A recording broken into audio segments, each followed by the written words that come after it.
Is it wrong to initiate aggression against someone? I used to believe it was. The non-aggression principle is this libertarian idea that is an attempt, basically, to solve all of the ugly problems of the world, at least the ones that involve violence or aggression. The idea being that if everyone lived by the non-aggression principle and no one initiated violence or coercive force against anyone else, then violence and coercive force would basically never be necessary. And that violence is only justified if someone else has initiated the aggression against you. I used to believe all this. It sounded pretty good to me. But let me ask you this. Was Alexander the Great immoral for conquering the world because he initiated that aggression? I mean, it's always complicated. You could argue, many of these peoples had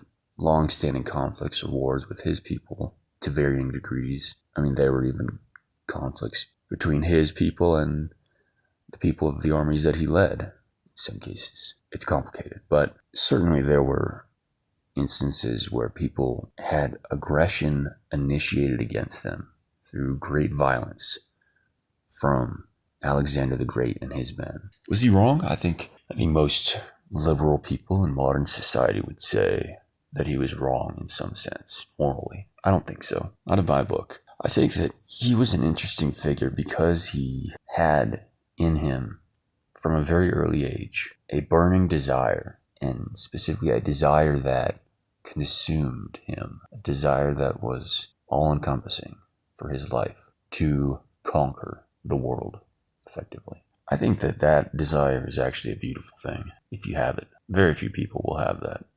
And it is also true that most conquerors, or most people who make motions toward something like that, will be, in many cases, doing it for alternative motivations. It is the case that some people are feeling inadequate and that they need to compensate for that.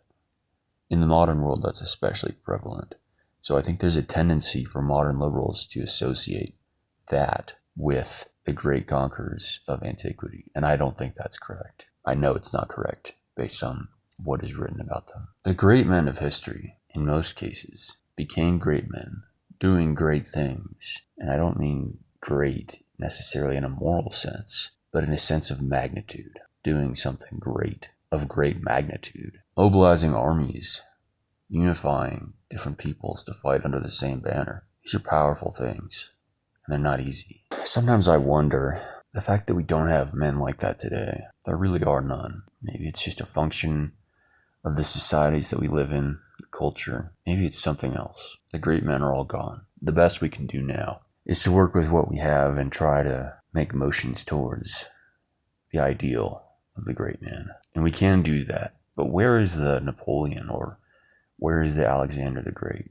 Alexander is such a fascinating character to me, and I need to read more about him because he's interesting because he, from basically when he was a teenager, he had this desire. And all through his childhood too, obviously he was tutored by great and wise men, Aristotle, I believe, being one of them. His father gave him, the best opportunities to become a great man at every turn. But more importantly, I think, his environment growing up, it seems to me, from either what his parents told him or what his educators told him, was that he was just told. It was almost like prophesied. It was almost assumed. It was a foregone conclusion that he was going to be great and successful in adulthood. And so he grew up as a child, probably never even doubting himself. And it is so fascinating to me what that must have been like to grow up never having had any doubts. Because it strikes me that the most powerful thing in reality is will. If you had such a degree of confidence, of certainty in the future outcome of your success, that the possibility of failure had never even entered your mind. If in your mind or in your spirit, the possibility of failure never even occurred to you, then maybe that is basically synonymous with living a life in which failure ultimately never occurs. But I want to address this world that we live in now, where aggression is demonized. We live in such a feminized society, a society that is really purely for women. I mean, I think basically civilized society, probably ever since the so-called Enlightenment, but especially the last few hundred years, has been purely for women at the expense of men. Maybe you just need to conquer someone. You just need to go out and conquer and just take over something. You'll become a pirate. Just seize the plunder. Typically, those kinds of behaviors now are assumed almost as an axiom in modern morality to be the excesses of masculinity, and people call it toxic masculinity. There's this idea that we're chasing utopia, and utopia on Earth would be viable if not for these violent instincts that men have. If women were running the world, there would be no wars, which, by the way, is laughably false. There would be more wars until everything was destroyed. But setting that aside, it is true that there is a certain instinct among men only for conquest that would not exist without men. What I'm rejecting is the claim that that's a bad thing. It's just, we just live in a woman's world now. I don't know that it would be a worse world if there were more violence or more honorable warfare. I mean, this is the other problem, is warfare has no honor in it now. Because the violence that is done now is just airstrikes and dropping bombs and flying drones into people from a distance, and you're not even looking at the person that you're trying to kill. It was much more honorable when you lined up on a pitched battlefield and had to slash and stab your opponent with a sword or a spear right in front of you until one of you bled out. I think that was honorable. There may still be honor in modern warfare, but it's less so. I think if you're hiding in a trench, flying an FPV drone strapped with an RPG head to it, flying that drone into somebody's face a mile away. I mean, that's the state of modern warfare. I'm not hating on it. If that's where the technology's at and you're going to fight someone, that's what you have to do. But it is considerably less honorable than a sword fight, or for that matter, a pistol duel. But even so, you can still find honor in it. Certainly by going into war, you're risking your life. At least the soldiers are risking their lives. Typically, the people who make the decisions are safe at home, thousands of miles away, in an air-conditioned office, giving commands remotely. But I choose to believe that it's still possible to find honor in combat. I think the world would hate you for it. I mean, the world already kind of... just look at what the justifications are for warfare now. Everything is through this lens of the modern American religion, which is basically one in which the structure is identical to Christianity, but the characters have changed. The new God is democracy, and the new devil is Hitler. And so the way that you know that is every war that America sticks its fingers in is justified either by saying we have to support the democracy in the region, we have to support the fighters for democracy in this country, or we have to defeat Hitler because everyone is Hitler that we don't like, or we have to stop this guy before he becomes Hitler.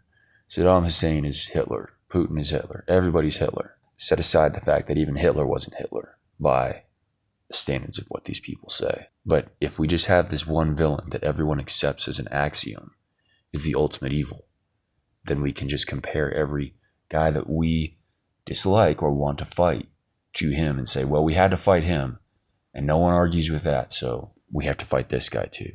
People make all these stupid rationalizations, all these weak justifications for their war. Oh, it's moral. What we're doing is moral because we're supporting the democratic country. Ukraine has suspended its elections during this whole time, but they're democratic because they like us and we like them. So it's just, everything is a shell game. It's all just words that are used to make justifications. Something sounds good. If the word democratic sounds good, then it has power over people.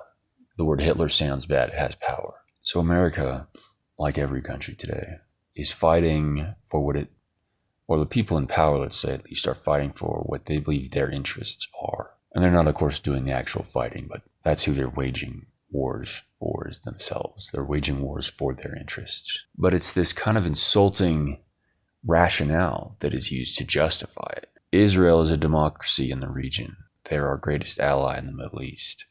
Therefore, we must support them, no matter what they do. No matter how many Americans oppose it. It's all these stupid rationalizations, justifications for power dynamics that are going on behind the scenes that are very real and that you're not allowed to talk about. So there's always a proxy.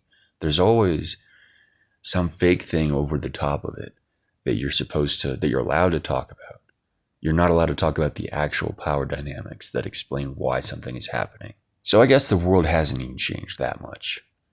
What I'm advocating, or what I long for maybe, is just a more honest world where a leader could say, without the pretense of some liberal moralization, I am invading this country because I fucking feel like it. And I want to conquer them, and I want to take their shit. And I want to make it ours so that my people can benefit from it. I personally cannot muster in myself any disapproval of that sentiment, even if the leader was some other country who intended to use that force against my people. I can't muster in myself any kind of moralization to say, well, that's bad, so you shouldn't do that. This is my point. It's such that moralization, that like scolding, oh, well, you shouldn't do it that way because it's bad. That is such a female coded trait. That is such a feminization. Why are world leaders behaving in this way? The honest way to wage war is, like I said, to move in, to strike with overwhelming force. And first of all, to not need to give a justification. But if someone asks you for a justification, it's very simple. You don't make up some fake moral system that makes you seem like the good guy and them like the bad guy. That's so weak. You don't make up some fake system. You just say, we're conquering them so that we will be the conquerors. They will be the conquered. Because that's an end of its own, and I believe it is.